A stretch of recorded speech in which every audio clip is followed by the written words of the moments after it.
Okay, I'm going to introduce our candidates and we can get on with the show.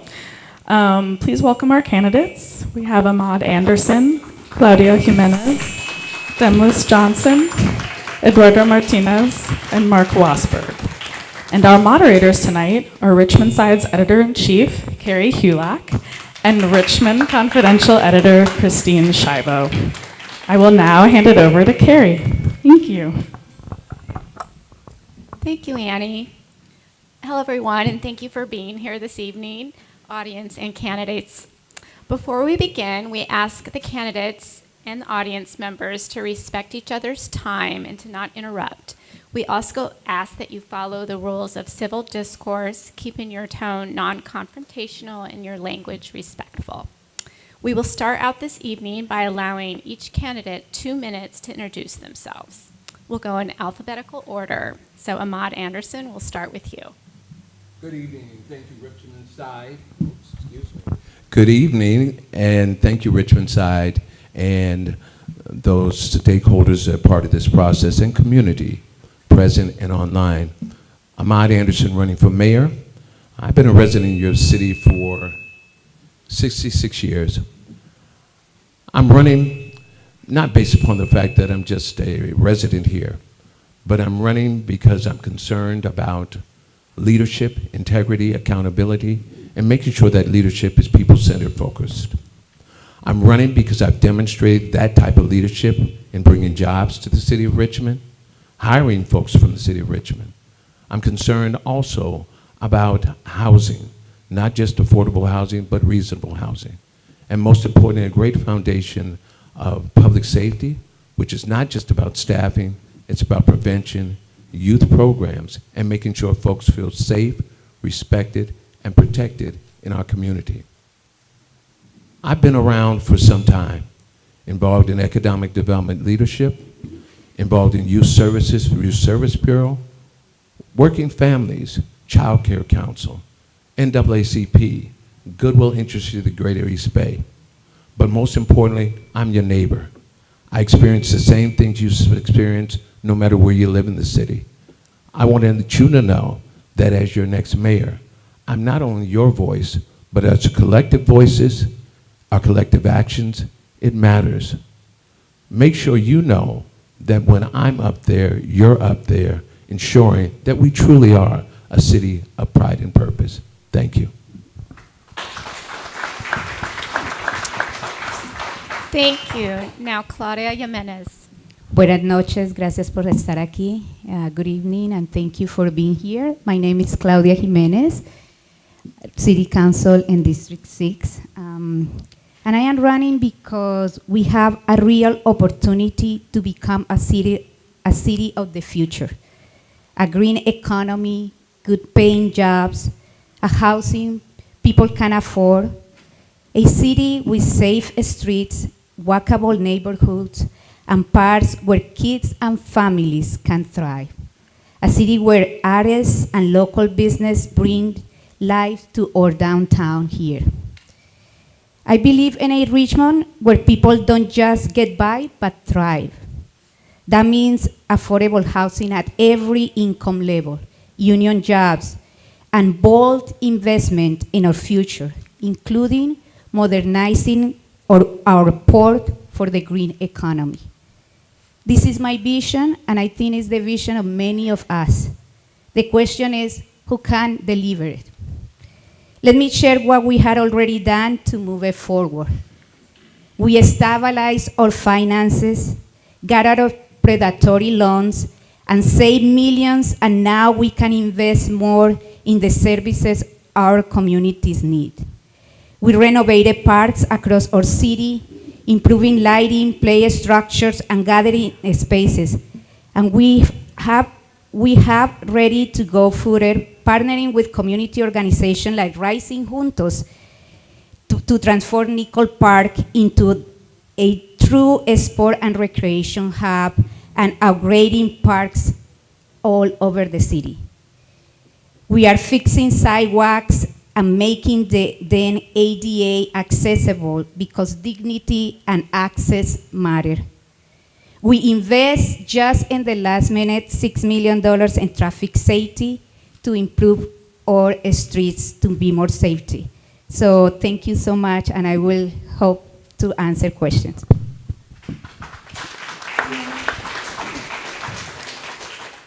Thank you. Next, we'll hear from Demlis Johnson. Thank you. And thank you to the organizers of this event, and thank you to the audience, our community members, for coming out and sharing in this important conversation. As mentioned, my name is Demlis Johnson III, and I am your candidate for Mayor of Richmond, California. I'm a former Richmond City Council member, as well as a former Vice Mayor of the City of Richmond. I'm a graduate of Howard University, as well as I hold a master's degree from UC Berkeley's Goldman School of Public Policy. I'm a fourth-generation Richmond resident, which means that I'm not only a son of Richmond, I am a grandson of Richmond, I am a great-grandson of Richmond. I am Richmond, California. I am the Rooted in Richmond candidate, fighting for all of Richmond and its residents.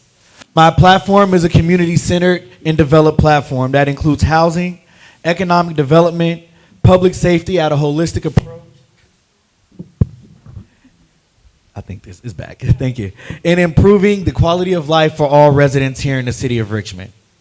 Once again, thank you, and I hope to earn your vote on June 2nd.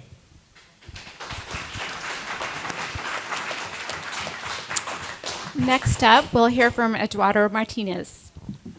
Thank you for being here.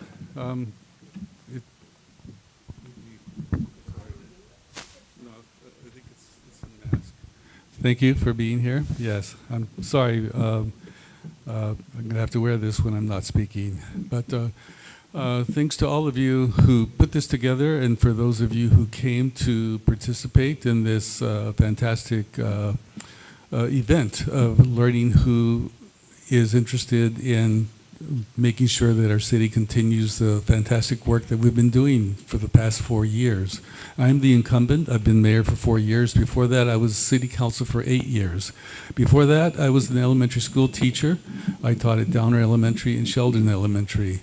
I am a good communicator. I know how to bring people together, which is a major issue when you're heading the city of Richmond. We have made great advancements. If you've gone down Carlson Avenue, you will see solar lights that have just gone up. If you go across the bridge from Pennsylvania to Rumriel, you will see solar lights that lights up the bridge.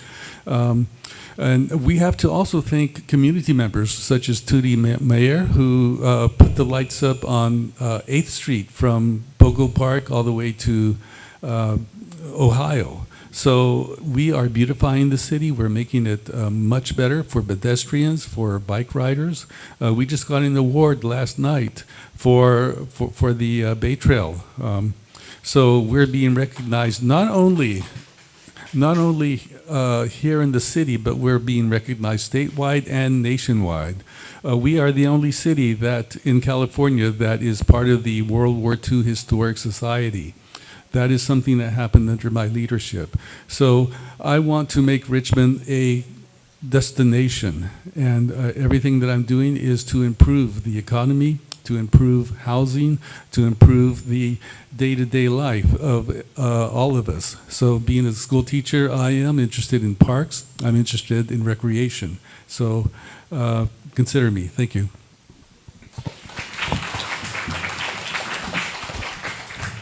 And finally, Mark Wasberg. 1, 2.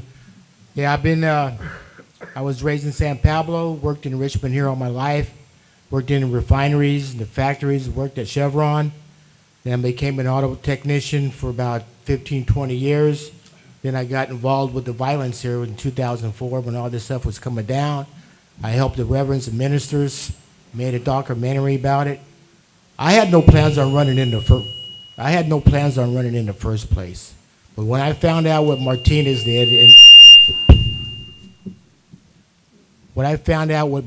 did, on this anti-Semitism stuff, preaching hate and violence against the world, and this is why Jimenez is running, because now you got the RPA fighting against each other. And you got the two other candidates, they're going to split the vote. The RPA is going to split the vote. So I thought, well, I'm just going to go give it a shot. So I might just get enough votes to shoot up right up the middle. And I said, well, I'm just going to do it. But like I say, you don't put people in office that's going to support people being criminals. And all this ICE things that's coming up, they're going to pass a law banning ICE. They think they're going to stop the federal government for enforcing Constitution federal law. This is the most dumbest thing I've ever seen in my entire life. You cannot have a city council that's going to tell the police not to enforce the law. Because we know for a fact, you go back and do your history, that the RPA, the city council, told the police chief, do not arrest these people. Stop the checkpoints because these people have the right to drive illegally. They have the right to break the law. You don't do this stuff when you take a note to the Constitution. And the RPA, they even hate our government. Not one time they even respect any of our laws. If you take a note to the Constitution, you better back it up. But you got Jimenez, you got Aguado. I said, they hate America. Why do you think he was out there preaching all this hate and violence against the world?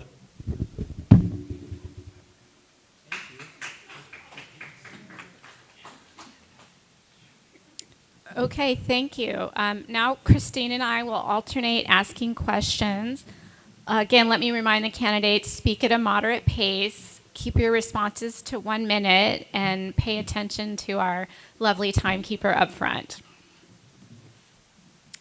I'll go ahead and lead it off. Again, these questions are for all the candidates to answer. You'll have your turn. Richmond entered into a 10-year, $550 million settlement with Chevron in 2024. It remains undecided how that money will be spent. What should the city's next steps be? And we can start with Ahmad. Thank you. First and foremost, I think that's great that we were able to be able to address the polluters. But I think it's important that that money is really applied to the communities that have been impacted the most. Those from Parkchester to Point Richmond, the air quality, those from Iron Triangle to Santa Fe, Atchison Village. And we know that that air quality not only hits Richmond, but it spreads throughout the remainder of West County as well. I think it also needs to be applied to places like Parkchester around infrastructure to be able to address the flooding in the community, look at our traffic routes to improve the environment so that we don't have the emissions problems, which is probably also a great part of that. Largest great amount of the community here are African Americans that suffer from asthma, such as I. I also believe it needs to go into staffing. We spend a lot of time talking about budgets and balancing the budget, but the budget has been basically on the backs of folks where we've reduced our staffing. That's important, and that's a priority for me with that money.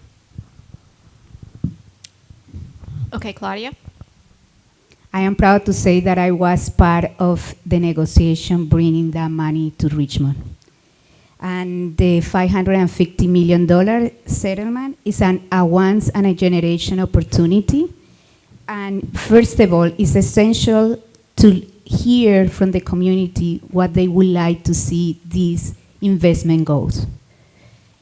But also at the same time, while we are balancing the community needs, we also need to make sure that we make financial good investments with that money, because if not, we will burn it and then we don't have that much in the years to come.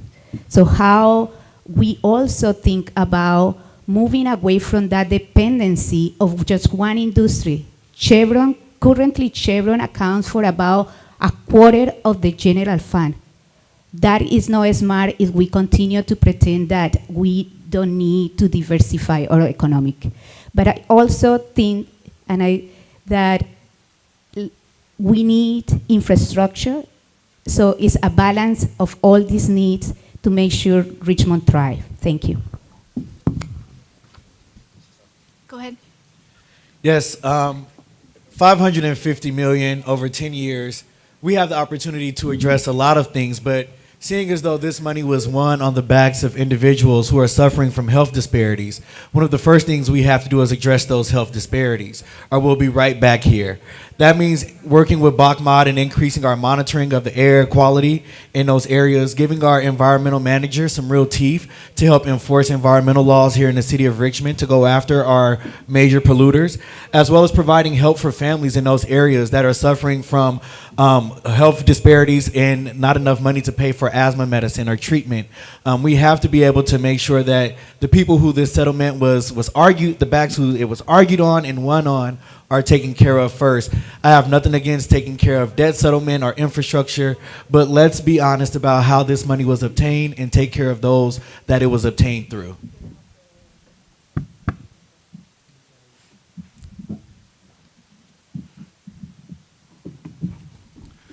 Something that we all seem to forget is that this money isn't a separate fund. It is part of our general fund. And I can't understand why people focus on part of the general fund. We should be looking at the entire general fund and making sure that the entire general fund meets the needs of all the people who are most in need. So I propose that we follow the goals and objectives that the City Council set for the general funds to be spent. And a lot of those goals happen to do with the environment. They happen to do with social justice. They happen to do with economic justice. So it's just a matter of finding the path that, of equality that we need to follow using the entire budget, not just a certain number that was made. I think that's the best path forward. The purpose of the $500 million was to put Chevron out of business to start all these green small jobs. That was the purpose. That was McLaughlin said it. Now, there's not one person on the city council that had anything to do with negotiating that $500 million. If you go ahead and Google it, it'll tell you that these radicals, it was going to go on the ballot, right? So what happened was they knew it was going to lose. So Chevron offered to give the money to the city. If you don't believe me, Google it yourself. It's like I said, Jimenez didn't have anything to do with, to get that $500 million. Now that $500 million needed to be given to the police.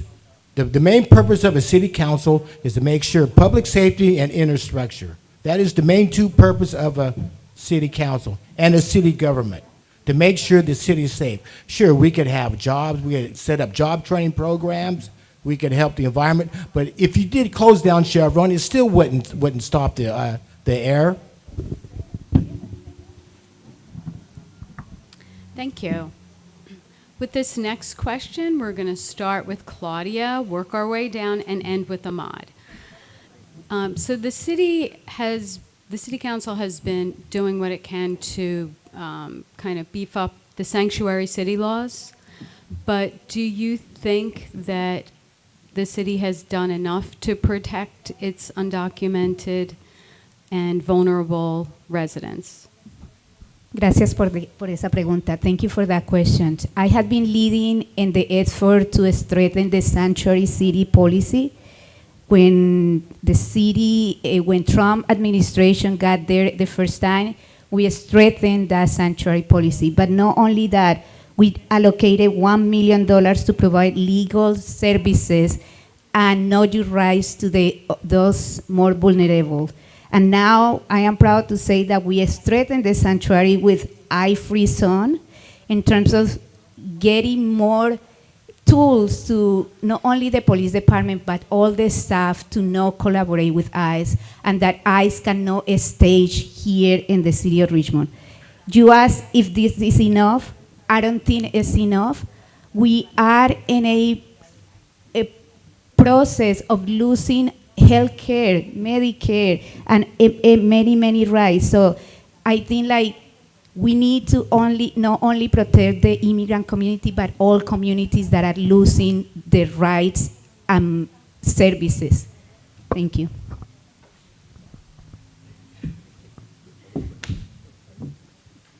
As Councilmember Jimenez mentioned, the city has done a number of things to protect our undocumented residents and strengthen our sanctuary city laws. And I believe that we have to build on that and help with the path to citizenship. From working at Richmond High School and Rocket Ship Public Schools, I've helped put together the citizenship classes and the English-speaking classes so that way our parents and our families can have pathways. And that's something that I would like to bring into our community centers so that way families have direct access to these pathways.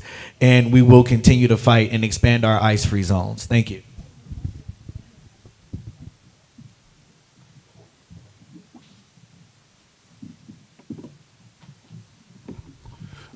I want to give credit where credit is due, and I commend Claudia Jimenez for the work that she's done in terms of how we've moved forward in protecting our citizens from ICE and from deportation.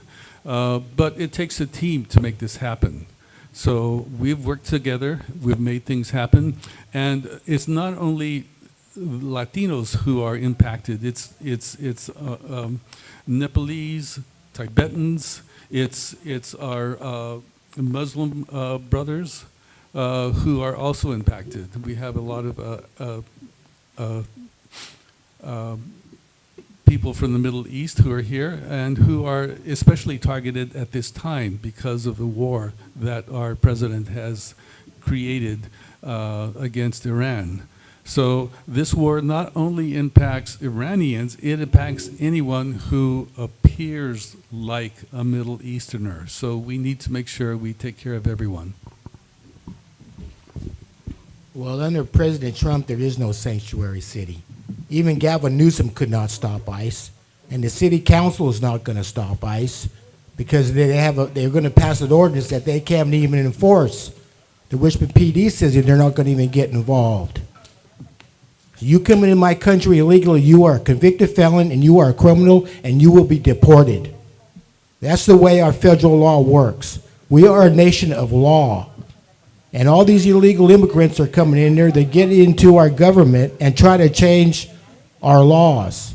We've seen it in Minnesota, we see it across the country. Now, you think Richmond PD is going to stop ICE when the federal government is overthrowing dictators? I don't think so, because ICE is going to come in here. They're not going to stop nothing. It's just a joke. This ordinance that they're passing is just a joke. You people are going to have to realize they're not going to stop the federal government for enforcing federal law. So that you people know, as your mayor, anyone who lives in this city will be protected, respected, and safe, first and foremost. Unlike Brother Wasberg, thank you. Unlike Brother Wasberg, let me be very clear. I've been riding a plane for a long time. I was born Ahmad Jamal Anderson. My luggage has been gone through so many times I could write a book on it. A man who's from African descent as a slave that came here not as an immigrant of families, but rolling over in own leftovers at the bottom of a boat, I get it. But I'm also the family of immigrants from Barbados, St. Lucia, and Panama. I stand with everyone in this city to make sure you are protected. We should do more. If you don't think so, turn on your television and look at the administration and what they're doing. It's we, us together that makes a difference.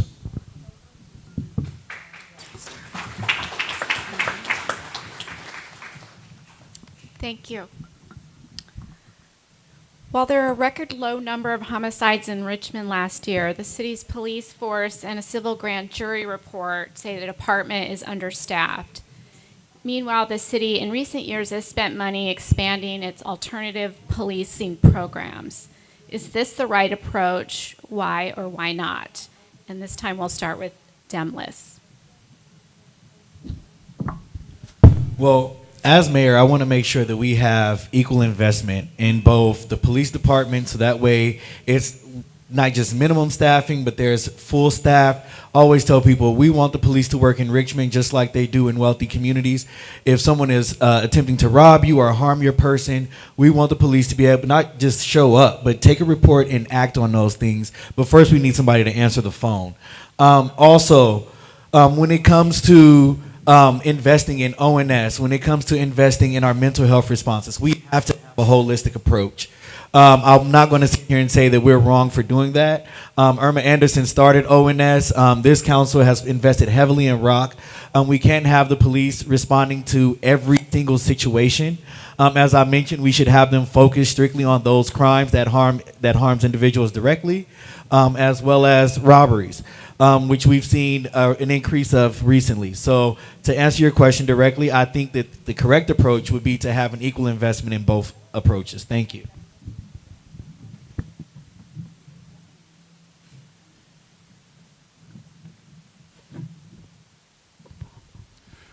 I agree that we need all three services. We need ONS, we need ROC, we need the police. And they have their niches. They have their spaces of most influence or capabilities.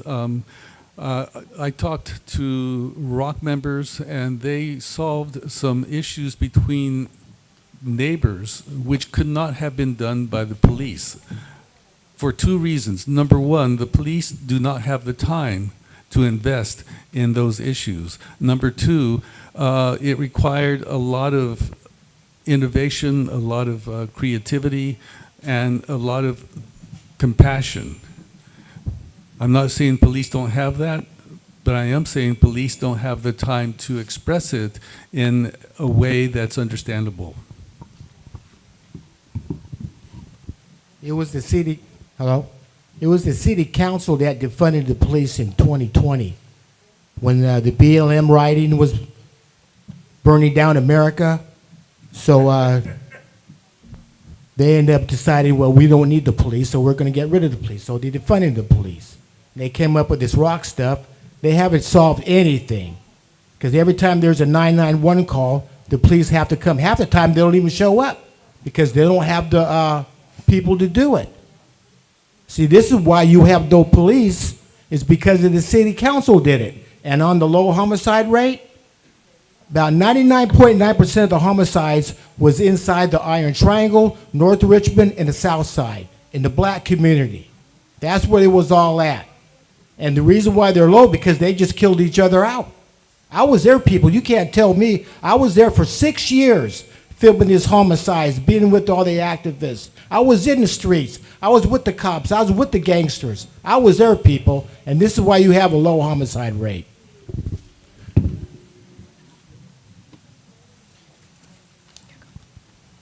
So my position is, yes, we need a three-pronged approach. I think I've never been about defunding or reallocating, but I've been about structure. Having the skill sets to be addressed, the non-violent crimes, requires the public health, social services. I have the experience of representing the Black Health Bay Area Health Consortium, where we dealt with mental health issues in Contra Costa and Alameda County. I also remember the ONS block captain. Yes, my mother, Irma Anderson, who was mayor here, started that. But I believe we also have to do what we can for our community as well. I sit with other block captains who are having a meeting right now, talking about copper theft, talking about issues throughout the city, sharing that information and communicating it back to our neighbors. But we also as a conduit to the police department as well. I'm a person who's worked in diversity, equity, inclusion. I also think we need training in our police department to talk about the trauma that's taking place in the black and brown communities. Hi. I just wanted, thank you. I just wanted to say 36% of our general fund budget goes to the Richmond Police Department. And we locally with Chief Simmons, we are hiring and filling the vacancies that we no longer have a mandatory overtime. And we will continue to hire the staff that is needed there. But we also recognize that police cannot be resolving all the social problems in our communities. This is why we created a community mental health crisis that now is resolving problems like a person who called me from Parkchester saying that she and her neighbor has a dispute and she was crying. So I called Michael Romero, and they are going there, and they are doing mediation. And this is what we need also. Office of Neighborhood Safety has proven to decrease gun violence because it's giving opportunities to those who has been in these situations. So we are winning a safety that is not only about just one department, but many departments. We need the park cleans, the streets well maintained. All of that is public safety. Thank you. Thank you.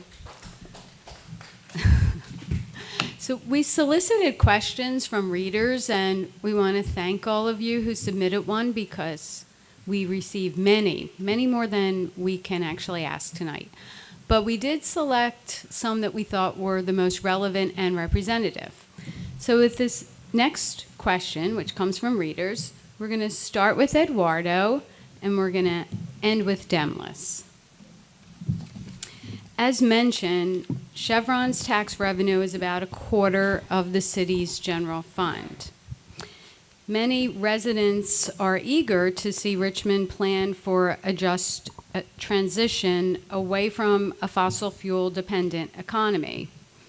So what is your vision for the city's post-Chevron economic future? We need to diversify our economy. One of the things I've been working on is revitalizing the port. The port can be an economic engine, and we are trying to do things to make that happen. Right now, we are evaluating the state of the port to see what sorts of improvements need to be made at different levels, because different levels of industry require different levels of infrastructure. So we're trying to look at them all to see which one of them best fits Richmond. Before I became mayor, the Port of Richmond was not even considered for the offshore wind industry. Since then, we have had 2 developers come to Richmond wanting to have a license to be part of the offshore wind industry here in Richmond. Right now, the offshore wind industry is not too strong because of our president, but he's not going to be president for long.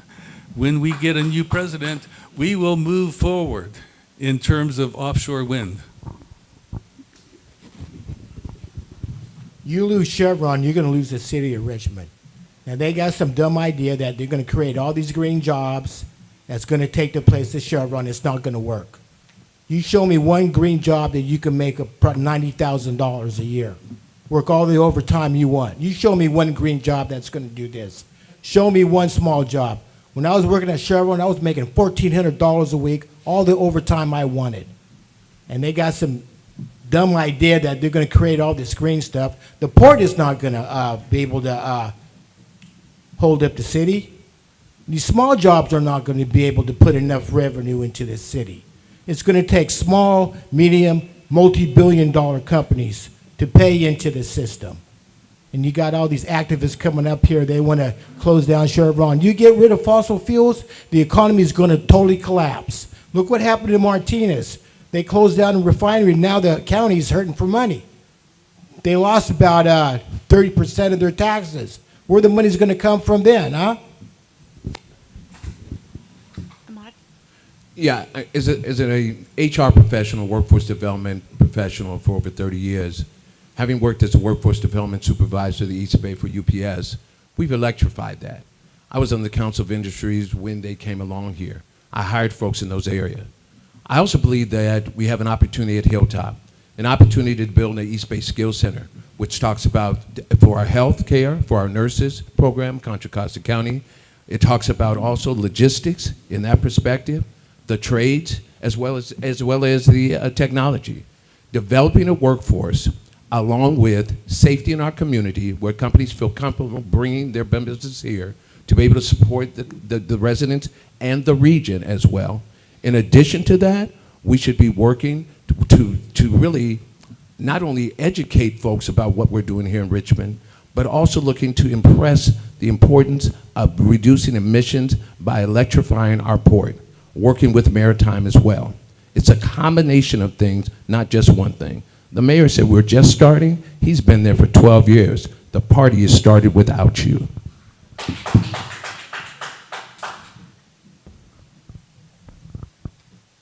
Thank you. I agree that we need to have bold investment modernizing the port. It's a deep water port. And I am glad that this city council, and when I got there, started talking about that. Electrification of the port, but it also trying to bring these green manufacturing and green businesses that goes with our values. Like we have the Chamber of Commerce candidate forum, and Verdi, one of the green batteries here, was there. And they are talking about how they can partner with the city more. I think like we also had the opportunity with the McDonald Task Force, which I am part, and Council Member Robinson is part of that, and Mayor Martinez as well, and many other community members to revitalize the downtown, to attract more small businesses, but also housing, because housing is also another part of bringing new revenue to the city. Thank you. Yeah, most definitely want to think about diversifying Richmond's income. If you rewind some of the forums, I was actually one of the first candidates to talk about diversifying Richmond's income, so that way we don't end up like Benicia or, God forbid, Detroit. And so when we look at things like the Green Empowerment Zone and the 6 sites that are ready for green manufacturing, we need individuals who are willing to step up and step out and fill in the gap when it comes to recruiting those industries to come to the city of Richmond. Also, as you probably heard me say 1,000 times, our 3 main sources of revenue that the city has is our property tax, our business tax, and our utility users tax. We have to expand those sources of revenue through property tax. That means building more homes for purchase, so that way we can get more money back from the county when it comes to our property taxes. When it comes to our business tax, we have to build up our business corridors. As mentioned, McDonald Avenue, Cutting Boulevard, Hilltop, 23rd Street, Rumrail, San Pablo Ave, San Pablo Dam Road. These are all opportunities for us to increase our income. And utility users, as I always joke, until we figure out how to get a check from Netflix and Hulu, I'm still working on that one.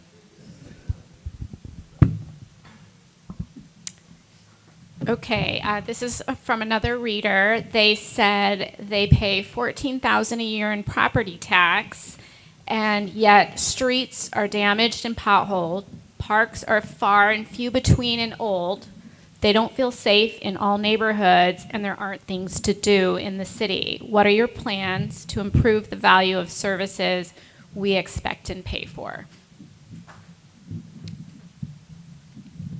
And we're starting with Mark. Well, I said, take a look right down the street here. What do you see? Potholes, right? About 10 years ago, Richmond passed to clean up the potholes, right? It was some type of bill that Jim Rogers called the people to higher taxes, but the potholes are still not clean, still not filled up. I said, you take a look at right down here. It's the most.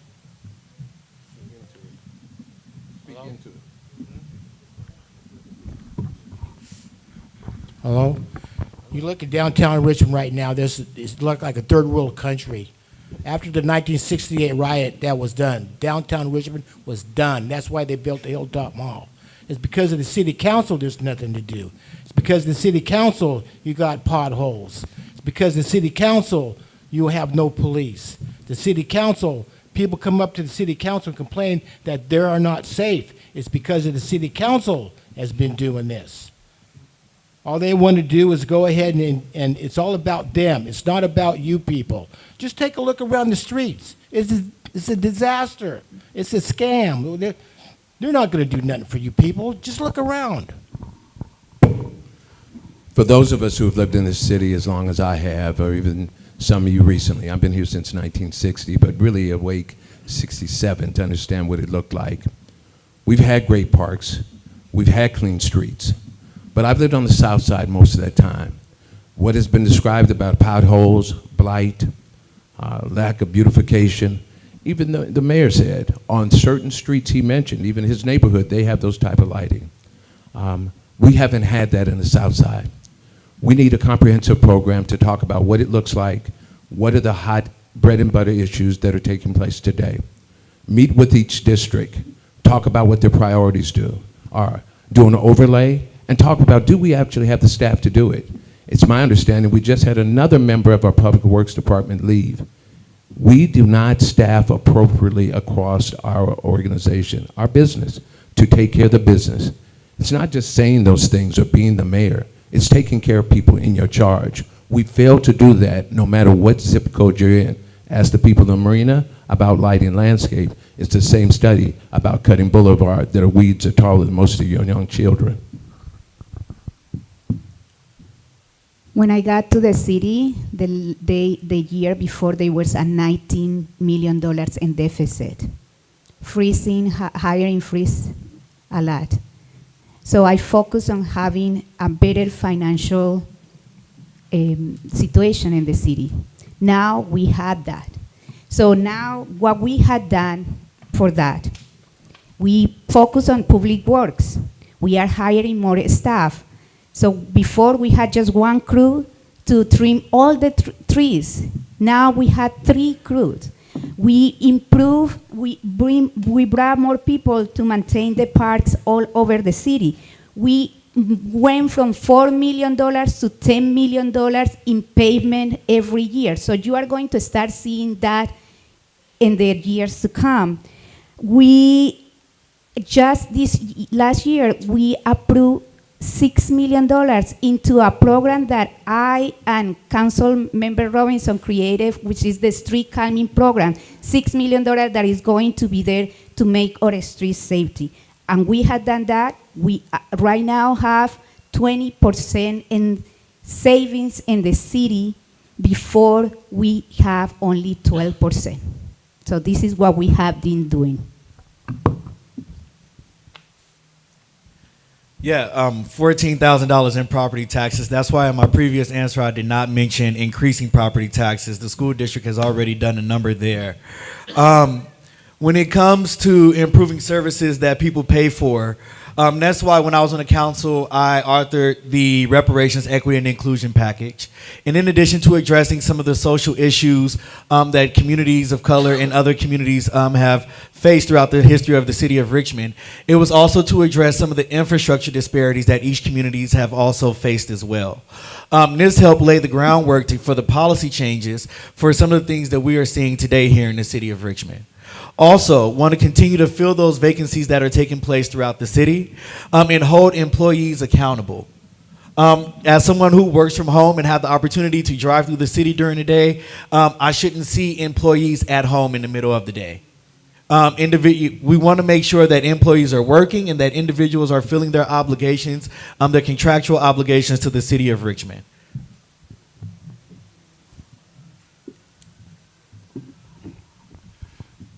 Every improvement in the city requires money. We know that. But it also requires thoughtful processes and good workers. We have been hiring quality people under the 4 years that I've been mayor. That's why you see all the improvements. And not only that, we are able to engage local organizations such as Urban Tilth. We have Groundwork Richmond, planting trees. In fact, if you go down Castro, you'll see that there's a line of trees that have been planted. We're planting trees all over. We're making street improvements. And we have workers who are feeling appreciated. And because they feel appreciated, they are working harder. We are hiring more people. As was mentioned before, we have more police than we had before. And they're not just any police. Our chief has been making sure that the police that he hires are quality. I want you to go right over at Bart. There's a lady that been Okay. Sorry, it's you. We started with you. Okay, and for this question, we're gonna start with Ahmad and go right down to Mark. It's another reader question, and the reader is asking about your vision, where you see Richmond economically and culturally 2 years from now. But the reader has a very specific question. Just wants you to name just one essential change that you think needs to be made in city government to achieve your vision.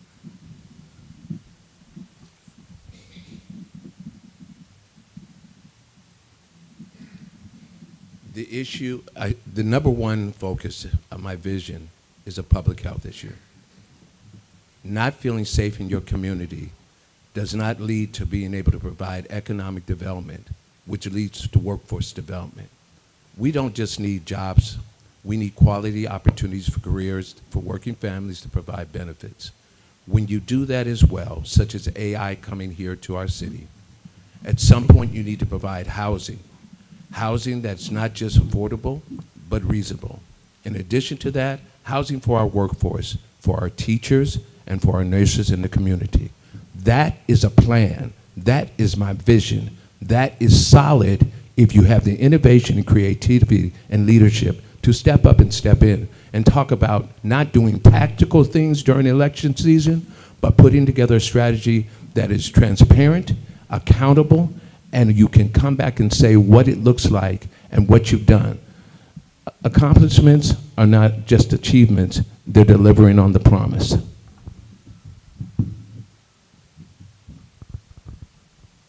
I want to start making what we are going to be visioning for the downtown in the McDonald Avenue Task Force. So having the plan and having the projects in place to start making that vision. We are talking about short and middle and long term. The short term, we are bringing it in few months, some of these agenda items.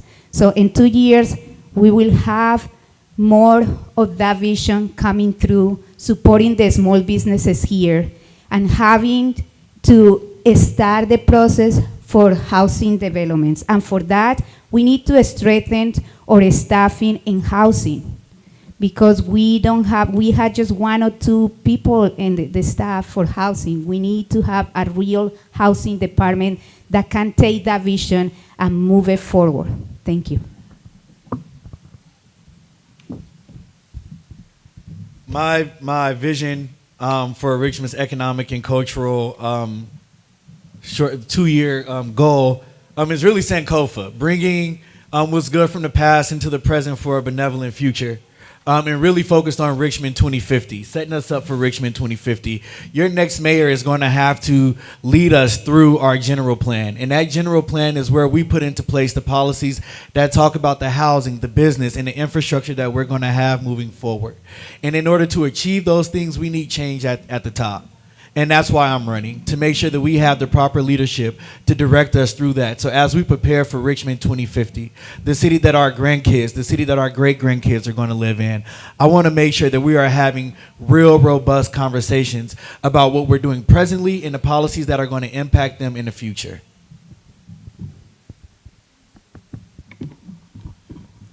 If you've noticed the changes in Richmond over the past 4 years, you would know that we do have the leadership that we need to move us forward. I am interested in developing McDonald Avenue, not only economically, but also culturally.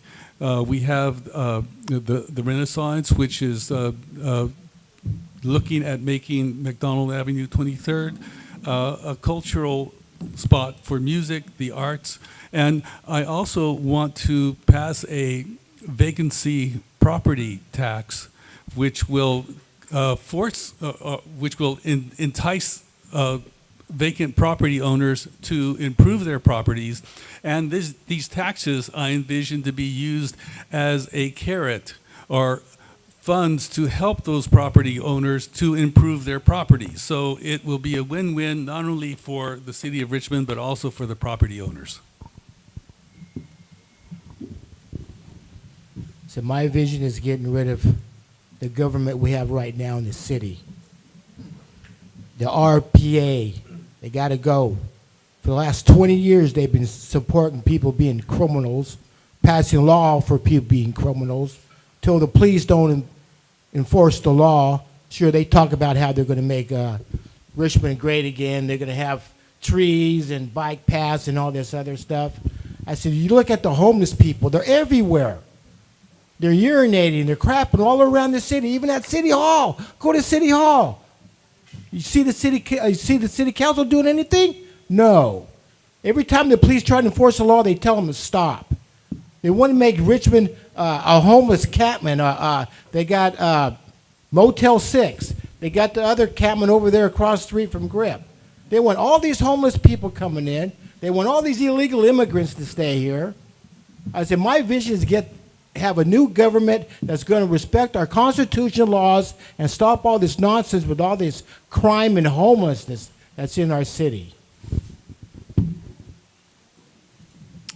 All right, we are now to the most exciting part of the night because I'm sure we're going to have lots of questions from our audience members. Is that right? Everybody has their question ready. So the way, as to remind you, the way that we'll do that is you can raise your hand, or if you completed a card, we're happy to have a volunteer pick it up, and Christine and I can ask those for you. So we'll go ahead and begin. So I think that's Joe over there. Yeah, go ahead. Sure.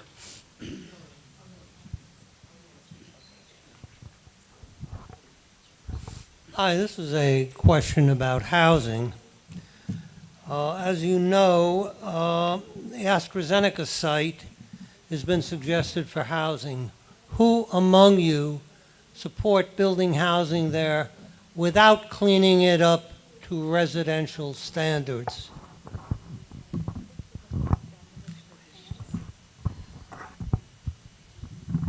Do you want a show of hands? Yes. Who wants it cleaned up to residential standards? Residential standards is It's pretty broad.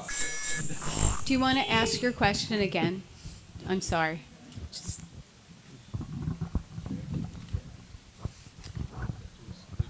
The AstraZeneca site has not been cleaned up at all.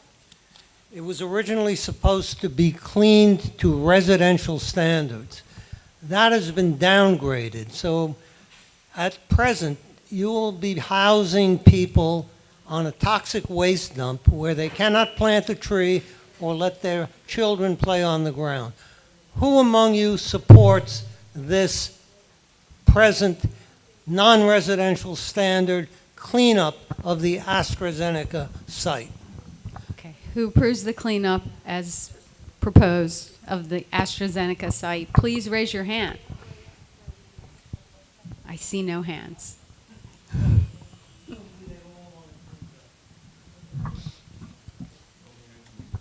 And, Thank you. I would add that there should be nothing built there until it's cleaned up 100%.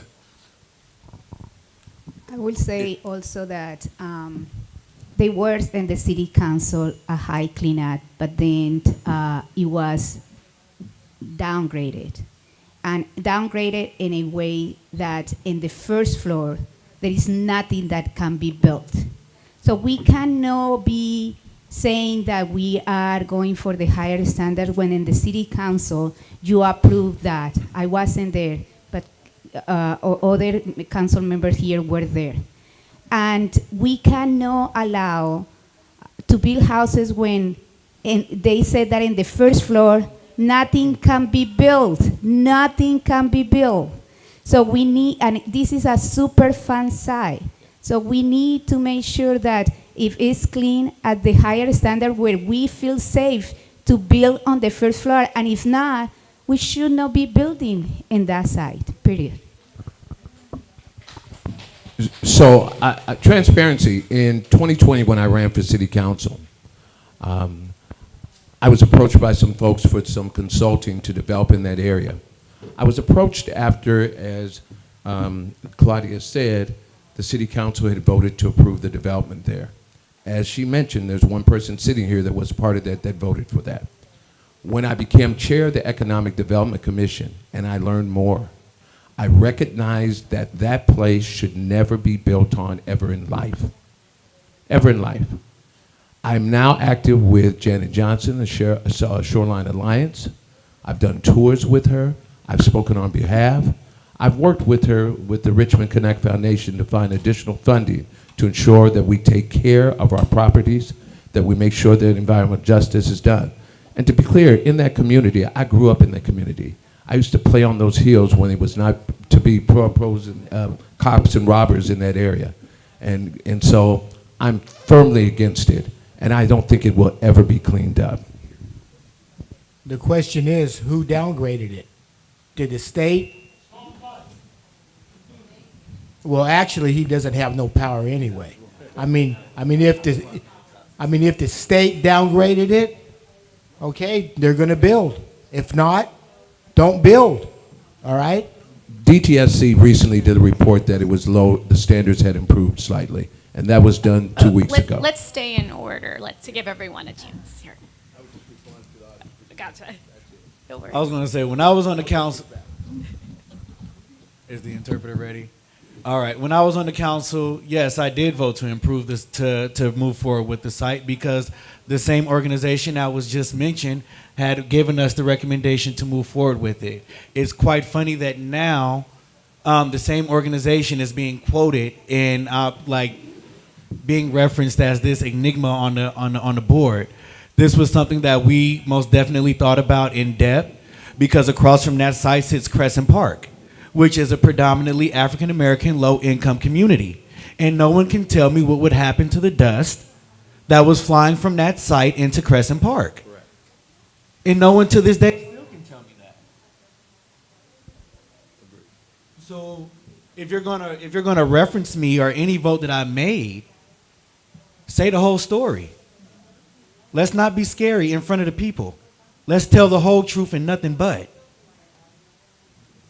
I am most definitely for making sure that the site, why would I want my family members living on a toxic site?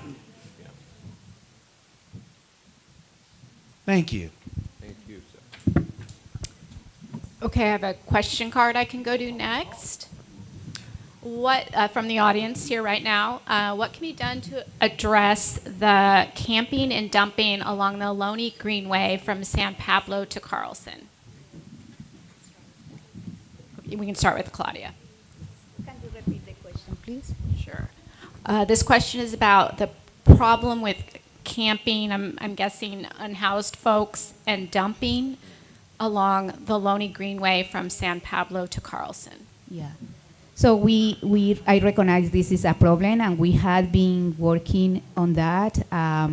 We need to put more dumping sites that we can't approach the residents, but it's also that there is an enforcement, because what we have found is that a lot of the dumping that is coming from outside.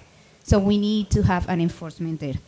The unhoused is an issue that we have not only there, but in other parts. And this is why we have been investing. Since I got there, we started putting money over to, like almost $2 million every year to fund organizations like SOS to do housing intervention. We also just kind of like here in this report moving forward that we got from the city manager yesterday, we put like $14.5 million into the into transitional housing in Motel 6. We are going to create 50 transitional housing, and I think that is the kind of project that we need to continue. Okay, Damlis. All right. Well, first of all, we need to update our camping ordinance, because we shouldn't have individuals camped out with their entire life spread in front of the Social Security building in downtown Richmond.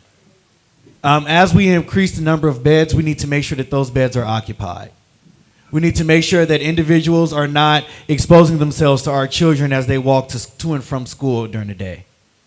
We need to make sure that individuals on the council understand that the quality of life is diminished, and that our creekways and waterways are contaminated when people camp near them and put feces and human waste into them.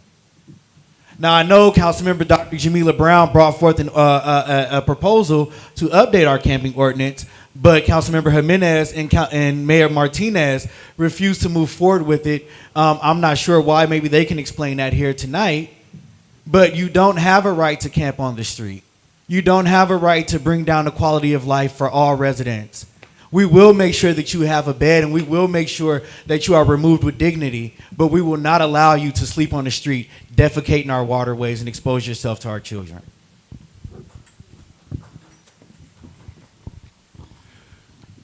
We are doing what is possible with the funds that we have.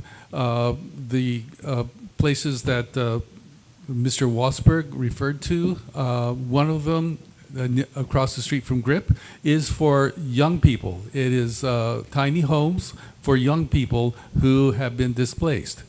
They need a place to stay. They need a safe space. They need a space where they can work together, create community, and learn how to become useful individuals in our society. We also have a lot of people who have mental problems, they have drug problems, and they need help. And that's what the motel is doing, is creating housing with wraparound services to attend to their issues. We have a lot of people who are mentally ill, and we just throw them in jail or push them aside. We need to take care of them. We're only as good as the way we treat our lesser ones. The city has did nothing to cause the homeless problem. Go over there, look at Bart. She's been urinating and crapping in the same place for almost 3-4 months. City Hall. Go down to the Social Security building down there. Same thing. City ain't doing nothing. They have no ordinance. Police ain't doing nothing. They just let them go. What are you going to do? Put people in homeless? You're going to put people in a home for about the next 20, 30 years and live for free? The more you cater to these people, the more people are going to come. And the city hasn't did nothing. This is why I was telling new people it's so important to get these young people into a job training program right out of high school so you won't have to be like this. I was homeless for 13 years. I lived in my truck. I know what it is to live on the street. It's no joke. But the city hasn't did nothing. They talk about this, they talk about that. They got homeless people right in front of City Hall. They still haven't did nothing. They're not going to do anything. What are you going to do? Keep on catering to these people? More and more people are going to keep coming. This is just not a city of Richmond issue. It's a regional issue. We looked at just San Jose, where they've done some things recently, and now we looked at Oakland, where they've changed their encampment policy, where they're just moving folks out. The concern I have is treating people with respect. If we think the move is, as we just heard from Councilman Jimenez, about moving Richmond forward, about the $14.5 million, think about the fact that each unit is $300,000. From ground up, a house, affordable housing, is $500 to $800. Are we financially doing the right thing and putting money where it should appropriately be done? Should we not be connecting with the county and our state legislators to be able to assist us with that process? We're not focusing on what needs to be done in one area or others areas. We have issues in Point Richmond, we have issues in the marina, and issues throughout central Richmond, as you know. This needs to be addressed even in Hilltop, in that area. One-stop shop fix-its is not the way. Talking about it today without a plan and most of a strategy sounds like most of the planning that we do presently, and that's led to dead ends and no progress. More audience questions? We Would got a love to question hear here. from you. Yeah. Oh God. My name is Hector Perez, senior student at John F. Kennedy High, president of the Daily Eagle over there, which is our school newspaper, and also the host of our Kennedy podcast. Quickly, we know that the mayor doesn't have direct control over school funding or policy, but what could y'all do as mayor to work with the school board and community members to improve Richmond's public schools? We'll start with Demlis. No, yeah, great question. And I look at what Brandon Scott has done in the city of Baltimore in terms of providing more opportunity to our students. As a former Richmond High School scout and current employee for Rocket Ship Public Schools, our youth are extremely important to me. I actually got my start coming back in the city of Richmond working with our youth. So keeping our community centers open and making those, once again, as I mentioned before, a source of a community source where students can go, whether that's for homework help or mental health help, or just get away and have a basketball game or a soccer game and meet, right? Also making sure that we have a more robust youth works program, ensuring that students aren't being employed at low wages and are only receiving a certain amount of hours or low hours, but could actually get in enough hours and enough wages to actually make an impact in their lives as well as in their college education if they choose to go that route. Building on the Richmond promise and making sure that as individuals matriculate through college that we have a pathway for them to enter into society here in the city of Richmond.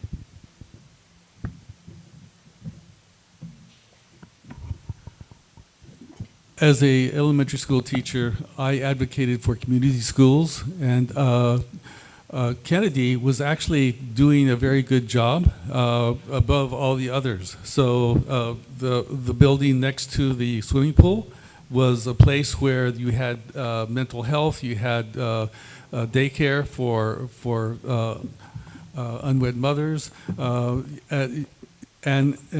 and you had homework help. There were a lot of things there, but we need to bring the community into the schools so that the schools and the community become one. When I worked at Downer Elementary, we had the school rebuilt, and when we had it rebuilt, we had a community kitchen put in there so that the parents could actually cook food for events at the school. It's all a matter of bringing the two together, and before I became a council member, I was still a teacher. Kennedy was about to be closed, and the city of Richmond donated $3 million to keep Kennedy open. So, and then Claudia and I supported the teachers when they went on strike. We need to make sure that the city and the schools are one entity working together. But what I can understand is the school board is controlled by the county and the state. So the mayor does have the city does have some impact on the schools, all right? But the question is, who runs the schools? People who run in the schools, they're gonna decide on how the schools are run and how much money they're gonna get, right? I mean, when I went to Richmond High, we had all kinds of stuff. We had so many programs, we didn't know what to do with ourselves. After school programs, we had track and field. After events we could go to. But the bottom line is, it all depends on how much money that they're going to get from the city, from the state, and the county, so they can so you could have these programs. What I see these kids. I don't know what in the world you guys are going to get into when you get out of high school. I mean, we had shop, we had auto mechanics, we had everything in school. But now I don't know what even you guys are teaching, right? Computers. They closed down all the shops. They closed down all the automotive programs. I don't know if you even have that at Kennedy High School. Thank you, Mark. One of the things that needs to be really re-implemented, or not a reboot, because a reboot would just have us just what we're talking about, but a reset, is having a real firm liaison representative from the council that's involved with the school district. Not only involved to the standpoint of just showing up to the meetings, but being able to give a report back to the city and what the role and responsibilities are. Being able to have also members from the high schools on the youth council, really advocating and branding what's important to them in this day and age. If we really had that in place, then it would have been reactive and more proactive when Stige, which I'm alumni of, shut down, when it was poorly taken care of, hazardous waste. It would have also been able to step up for Kennedy when money was moved around to other super schools and not in the South Side where I've lived in. What I saw was the mayor step up for the cake cutting and the ribbon cutting and the cameras, but I've lived there all my life, so I know what is true and what is, what is not true. Representation means showing up all the time. I think we are doing things, like for instance, we just reauthorized 3% of our general fund going to kids and youth and children's. And that is something that we need to encourage to work together with the school district and the community organizations to bring more programming in the schools. But I also agree that community schools is a way also to do, and San Pablo did a good job, and we should follow that they put money, allocate money to bring resources and more programming to the schools in San Pablo. We should be doing that. But also we created 500 youth jobs that we will need to connect with the youth in the schools. The youth job start at 16 years old and is at 26 years old getting paid 20 bucks an hour. And it gives some ideas. So we need to connect that and improve, and it's not 500, it needs to be double or triple. Thank you. Okay, we are right at time. We want to make sure the candidates have time to do a closing statement. So we'll get to that now. Okay, so we're going to ask each candidate to take 1 minute for a closing statement. And this time, we're going to go in reverse order than we did the last time. So it will be Mark, Eduardo, Demlis, Claudia, and Ahmad. You can start, Mark, please. Well, hopefully you'll put me as mayor, because the first thing I'm going to do is get rid of that corrupt police chief. That's the first thing I'm going to go. He's going to be out the door. And I'm not going to have a bunch of corrupt cops running around here killing and beating and threatening people and violating their constitutional rights. That ain't going to happen. And second of all, you don't put people in office that's going to be supporting being criminals who want to stop law enforcement for doing their jobs.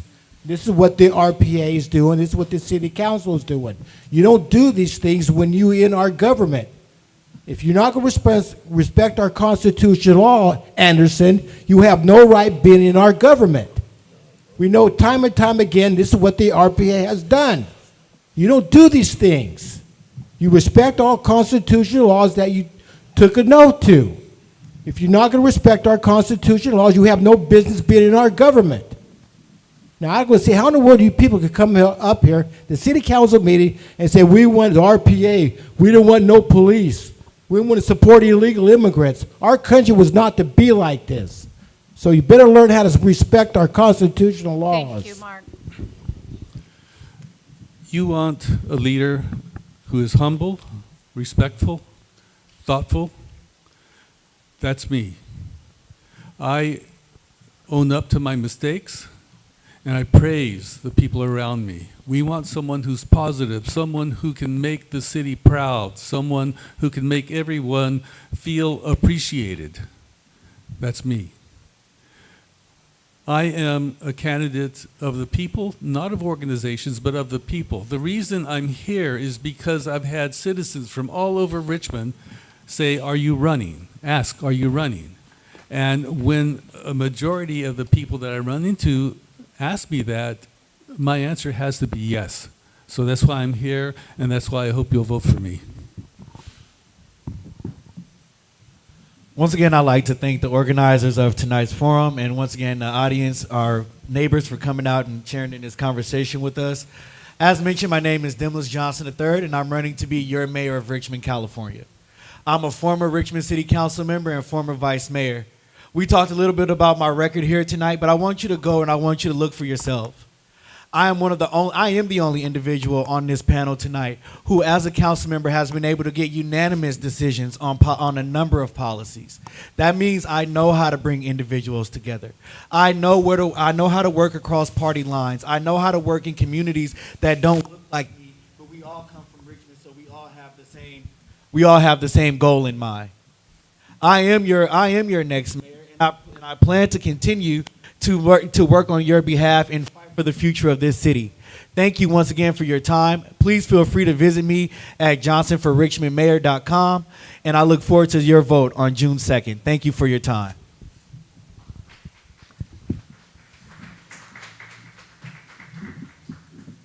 Gracias por estar aquí.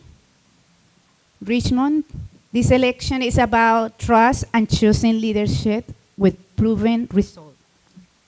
On the city council, I have helped to get the city into better financial stability. I also fought the Wall Street and made the polluters pay $550 million for the city. We are moving forward, as the city manager is saying, and you can bring this or download it from the website. We need somebody who has been, as a community, organizing, strategizing with all of you, bringing resources to the community. This is what I had done as a community organizer, and this is what I brought to the city council, and this is what I want to continue to do as a mayor. I believe that Richmond has great days to come, and I want to be your next mayor to lead that Richmond brighter future and continue to move forward. Thank you. We keep passing the mic to one another because we've had to do that throughout it, doing like that. Thank you, Richmondside. Thank you, community. Thank you, stakeholders, for being here and being a part of this. You're the reason I'm running for mayor. Giving back to my community is the rent you pay to live on this earth. I've lived that all my life. I ran for city council when I was 25, and I lost by the numbers, but I learned. You have to do all you can do, be all you can be, and build relationships in the community. That's what I've done. I've proven that through Economic Development Commissioner, Workforce Planning, Youth Service Bureau, Child Care Council, boards throughout the city, not just giving money, but showing what we can do together. I'm here for you. I am a reflection you see in the mirror. Unlike Mr. Wasberg saying that we're splitting the vote, I am your crossover candidate. I'm your Swiftie, I'm your Beehive, I'm your Michael Jackson, I'm your Prince. I'm your voice. Our actions collectively matter. Ahmad Anderson for mayor in your city, the city of pride and purpose.